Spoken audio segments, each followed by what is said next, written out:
Welcome back to Sika Summary, the first in a long time. Well, not a long time, but a long enough Jeez, time. it is a long time. It's been a while. Certainly first of the year, 2023. So today we're reviewing the Reebok Legacy Lifters Roman numeral III. Aye. The Legacy Trees. So the Legacy Trees have gotten some rap already because a lot of people are wondering, did they change anything? And that's what we're going to get into today. Now, before we get into the changes from the Legacy 2s to the Legacy Trees, the sizing I got in the Legacy Trees was the same as I would get in a normal shoe in the Vivo, same I would wear in the Romeo 2s, same as I would wear in Spiders, same as I would wear in anything. And they fit, I feel, appropriately for what the shoe was meant to fit like. These are narrow. Are they narrow? They're narrow.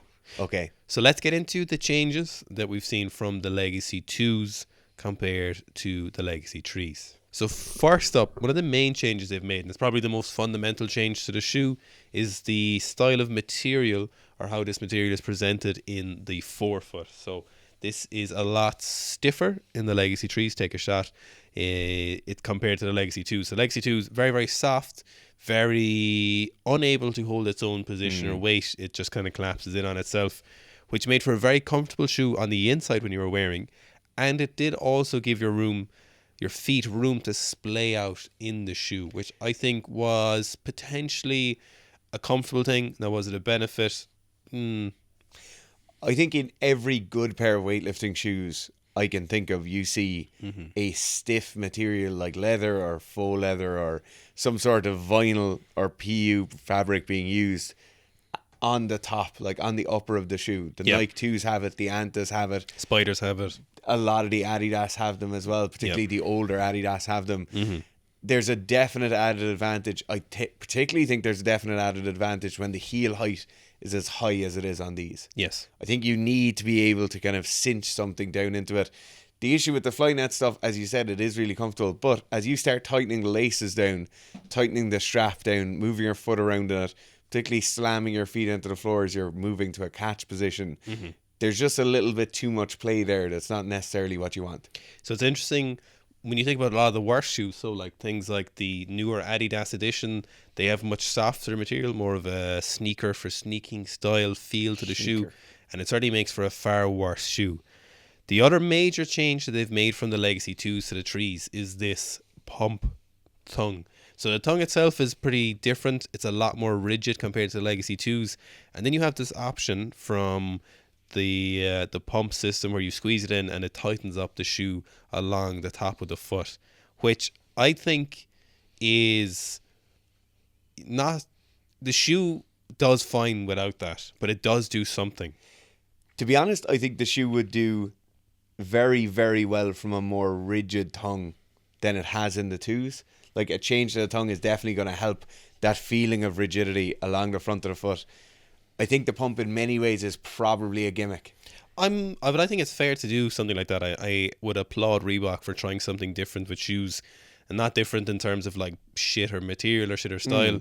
It's like an attempt at an innovation which doesn't take anything away from the shoe and potentially add something to the shoe. So we would rag on shoes all day, and as most of our shoe reviews are reasonably poor reviews of shoes. I'm all for Reebok giving a go at something different and making attempts at something that was potentially better for the shoe. Yeah, I think they've also done something very, very good where they've somehow managed to hold on to the very good aspects of the original Legacies. So the Legacy 2s had this strap which you can actually change the length of the strap back down where it kind of ties in. That was a massive improvement because everybody who had Nike 2s will have come across the thing where the straps are way too long. Most people who would have weightlifting shoes, the strap is rarely going to fit correctly where you don't have a dangling edge or it doesn't quite catch properly. Also, this kind of slightly movable piece of support on the back. I think if you have somebody who doesn't quite have a kind of standard heel, a lot of people don't have a heel that drops straight down. Most people will have some sort of like bulbous protrusion at the back of their heel. This actually does allow the shoe over a couple of months or over a couple of weeks of wearing it. That strap will change its position slightly. You'll see some people with it slightly higher, some people with it slightly lower, and that grip is improved. And then finally, the heel and the sole of the shoe is pretty much identical. Yeah, so we've same cup system, same material, same pattern on the bottom of the sole, same pretty much everything else. So it's the tongue that's changed and the material used on the top of the shoe that's not part of the heel system. So on to the verdict, or kind of what we actually think of the shoe. So first of all, I love them. I think they were a great shoe. They might be my favorite shoe at the moment. I think they might equal the Reebok or the Nike Romeo 2s. They are, for me, a subtle but noticeable improvement on the Legacy 2s. They are, for me personally, something I like a little bit better. I much prefer the rigidity along here. I much prefer this kind of fully enveloped stability. You feel very, very stable in them. They are not heavier. They're essentially the exact same weight as the Reebok Legacy 2s, but there's this kind of lateral stability, forward and back stability. You feel really snug in them, and there's a really nice feel to the shoe. They feel very workmanlike. They feel very practical. They feel really like you're trying to get down to business when you wear the shoe. Yeah, I'm unbelievably impressed with the fact that, as we said, they managed to hold on to the good aspects. Yes. I think a lot of the time, like when we saw what happened with Nike, what's happened with Adidas, companies will tend to bring out a new shoe for the sake of bringing out a new shoe. Obviously, companies need to do that to make money, but they will throw out the baby with the bathwater, for want of a better term.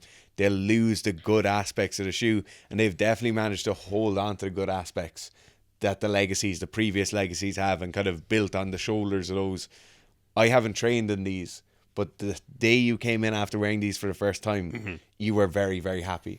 Yeah, I think when you put on a weightlifting shoe, you can essentially tell if you've worn enough shoes if it's going to be a good shoe or not. Immediately it feels good. And the Legacy 3s feel good when you wear them. So do the 2s, Romeo 2s, Spiders feel very good. There's probably two things. One is probably a downside, and one is a subjective issue with the shoe that will depend on the person wearing it that has issues. So probably the major failing of the shoe is it is very narrow here. It is, because of this new rigid material, it is quite snug. Now, it doesn't really it's not really noticeable when you're lifting, but it is kind of noticeably snug when the shoe is on. And it's just like mildly uncomfortable. Does that make a difference to performance? I don't think so. So there's obviously the tier weightlifting shoe, the TRL1, with the wider toe box at the front, which we haven't used yet.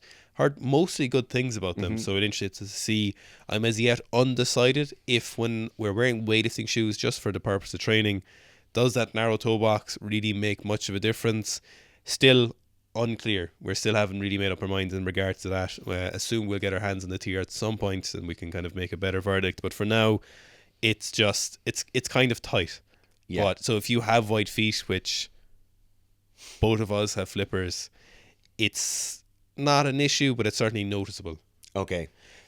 If I'm being perfectly honest, I think that is more advantageous than disadvantageous. Do you think like there's a narrower center of pressure? I think center of pressure, but also I think consistency over the course of lifts, over the course of sessions, over the course of years. I think your foot shouldn't be this kind of free floating thing within a shoe as it's training. And there's an inherent issue. So they're talking about spreading their toes and that wide base. There's an inherent issue with that when we have, if you're doing a double in the snatch, your toes aren't going to be in the same place every single time. And the base that actually matters is the base that's described by the outer line of the shoes, and that kind of rectangle, that base of support that we stand over, rather than the actual individual base support that's being made by the foot inside the shoe. So the one thing that is subjectively might be an issue for some people is the effective heel height feels pretty high. It feels pretty aggressive. So if you're someone who has a lot of ankle mobility, maybe you're a smaller female lifter in the lighter classes, what you might actually end up happening, because there's no real allometric scaling in heel height for most shoes, so like not really effective, like the heel height's going to be pretty consistent across the sizes, is that you may end up getting slightly tipped forward in your balance. If you're someone with a lot of mobility and you have maybe shorter limb lengths with a lot of dorsiflexion capacity, you may be tipped forward a bit too much in these shoes. And I think for that kind of person, it might not be the best option. If you're 6'2", limited mobility, long femurs, this is going to be a great shoe for you. It might be a good option just for squatting. So if you're looking for a shoe for squatting, I'd be very confident in recommending these. That's mostly what I'm doing at the moment. I've seen a lot of cleans and jerks, but they feel very, very good for that. They feel great squatting. So if you're someone who, as most people, who doesn't have extreme dorsiflexion capacity, who doesn't have, incredibly short femurs, and you're not going to be tipped forward a lot. So if you're not in that kind of niche, but potentially are viewing this review, if you are someone like that, they might not be the best shoe for that, because the heel height feels very, very aggressive. You can feel it when you're walking. Obviously, one of the notorious problems with measuring an actual heel height in shoes is that you have to cut the shoe down the middle, which we won't be doing, because everyone remembers Nat did it from hook grip and everyone was mad at him. What we did do, just to verify there's no change from the 2s to the 3s, is we did the old popsicle and a ruler test. Yeah. And it does appear that certainly going from, these are 9.5, and the Legacy 2s we have are a 10. The heel height is identical on both of those. So I do think it will be the same on, if you have 2s, your 3s are going to be the same height. I'm very, very happy because we get asked for shoe recommendations all the time. And we basically have to tell people to go and trawl the online Facebook marketplace battlefield and go and find ROM 2s. But I'd be very, very confident in recommending this shoe for most people. I'll tell you what's probably the biggest recommendation for the shoe, or the biggest support of the shoe, is that I'm just going to keep wearing it for the foreseeable future. That says a lot. Now, one last thing. I know a lot of people are think about this when they're buying the shoe. There is an insole in the shoe, and there is a very aggressive arch support in this insole, so it's incredibly rigid. So I've left it in and I like it. I have aggressive arches, which is, I suppose, a good thing. But everything you have is aggressive. So I like this insole. Normally when insoles come in weightlifting shoes, I immediately take them out or don't leave them in for too long. But the insole in this shoe is, I think it adds to it. This is a really good modern weightlifting shoe. I'm really impressed with this.